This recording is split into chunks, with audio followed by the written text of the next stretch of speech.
जिथे कुलदीपक जन्माला यावा म्हणून वाट पाहिली जात होती, तिथे दुसरी सुरुवात.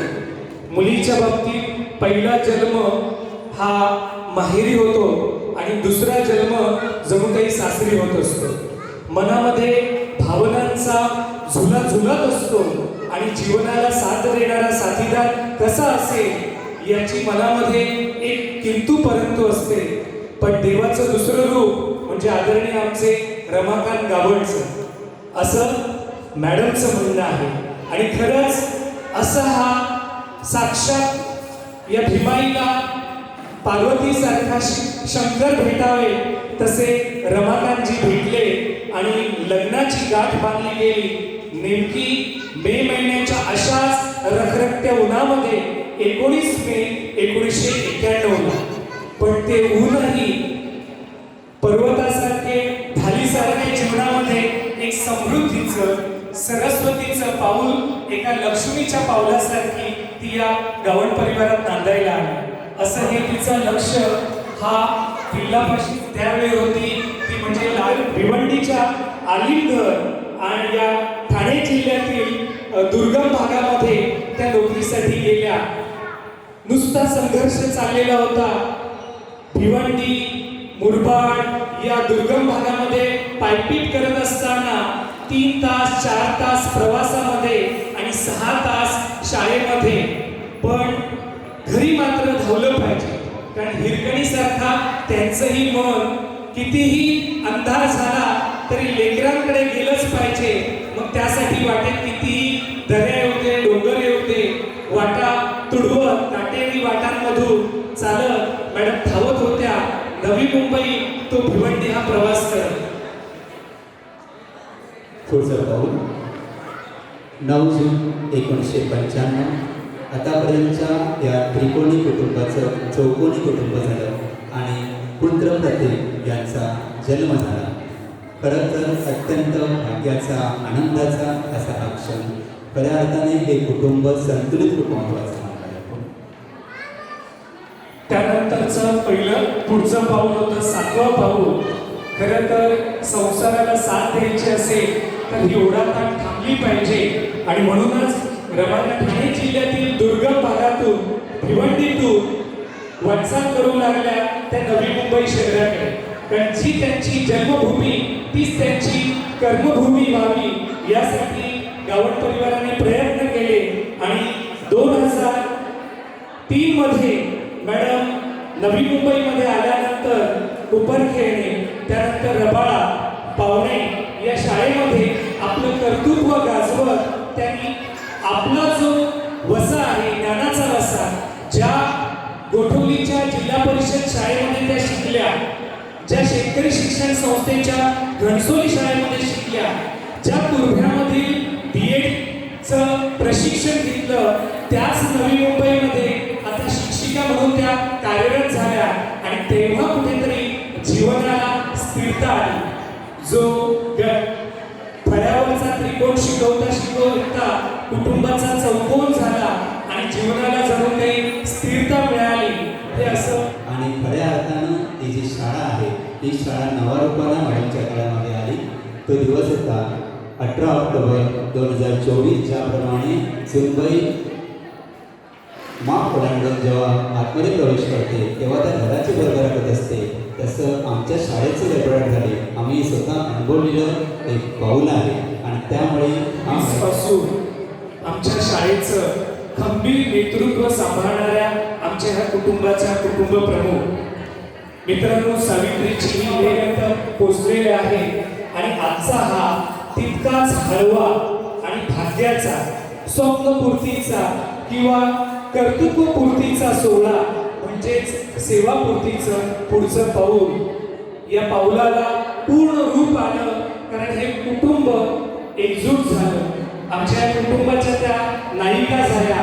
खरंच मॅडमने अजून 60 वर्ष नवी मुंबई सेवेची व्हावी आणि आमचं नेतृत्व असंच करत राहावं असं वाटतं आणि त्यांच्यासारख्या मुख्याध्यापिका सदैव आम्हाला मिळाव्या असं नेहमी सगळ्यांच्या आतून आवाज येतो. हा खरा आवाज असतो. ही त्यांच्या कर्तृत्वाची दिलेली खरी पावती राहते. मनपूर्वक हार्दिक शाळा क्रमांक 31च्या परिवाराच्या वतीने स्वागत. सर्व मान्यवरांचं शब्दसन्माने स्वागत. मॅडमना विनंती आहे कृपया सर्वांनी त्याचबरोबर मॅडमच्या कुटुंबाचा मार्गदर्शन आणि मान्यवरांना विनंती करेन की कृपया आपण आपल्या शुभहस्ते सरस्वती पूजन नमस्तुतेचा कार्यक्रम म्हणजेच दीप प्रज्वलन दिव्यांचा उत्सव मॅडमने आपल्या संपूर्ण आयुष्यामध्ये अज्ञानाच्या अंधार दूर सारण्यासाठी ज्ञानदीप प्रज्वलित करून अनेकांच्या आयुष्यात ज्ञानाचा उजेड प्रज्वलित केला आणि ही ज्ञानाची गावण परिवार आज सुख समृद्धीचं जीवन जगत आहे.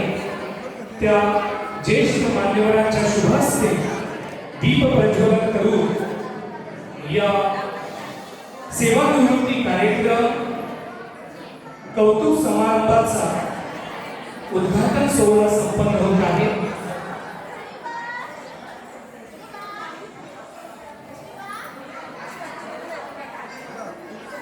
गुरु म्हणजे केवळ ज्ञान नसतं. गुरु म्हणजे केवळ ज्ञान नसतं, तर तो संपूर्ण जीवन त्यांनी दीप प्रज्वलित करून आपण सरापन्न भाव सन्माननीय कबीरजी आणि पाटील साहेब सहकारी साधना देशमुख मॅडम यांना विनंती करतो की आपल्या सुमधुर आवाजात आपण ईश समोर स्वागत करतो.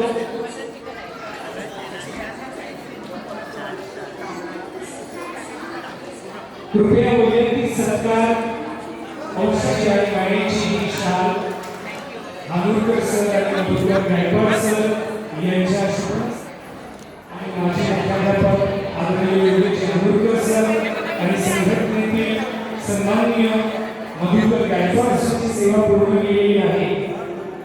आणि आजचा हा सेवापूर्ती सोहळा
समृद्धीच्या संदेशा पद्धतीने आलेल्या सर्व गाव परिवाराच्या प्रती असलेल्या प्रेम आपुलकी या आणि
मनातील सगळ्याच्या भावना विणेच्या सप्त सुरांप्रमाणे ध्वनित करू मान्यवरांचं शब्दसुमनाने स्वागत झालेलंच आहे. पण शाळा क्रमांक 31 या नवी मुंबई महापालिकेतील आदर्श आणि उपक्रमशील शाळेच्या परिवाराच्या वतीने उपस्थित सर्व मान्यवरांचं आम्ही ते स्वागत करत आहोत. मी शाळेच्या ज्येष्ठ सन्माननीय योगिता कौडकर मॅडम आणि पिंपळे मॅडम या समस्त मान्यवरांना विनंती करेन की मान्यवरांचं आजच्या खरं तर सत्कार मूर्ती